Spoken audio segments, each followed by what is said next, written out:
Welcome to Pindar Poetry. We hope you learned something new. You start by selecting a clear target. This makes tracking reliable. Load your 1080p clip into CapCut PC and place it on the timeline, then pause exactly where the subject is most visible.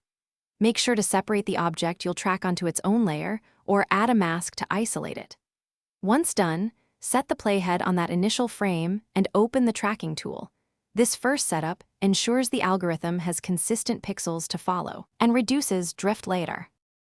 Now configure the tracker. Choose Point Track for small details or Area Track for bigger subjects. This changes how CapCut samples pixels. Expand the search region slightly because a too small box loses the target, while too large increases errors. Set sensitivity moderate. Higher makes it aggressive, lower keeps it conservative. Run a forward pass to let the software generate keyframes, then scrub through and correct any frames where the box jumps. Manual fixes here stop errors from compounding later, so don't skip them. Attach your overlay, text, sticker, or adjustment layer to the generated track and play the section to check alignment.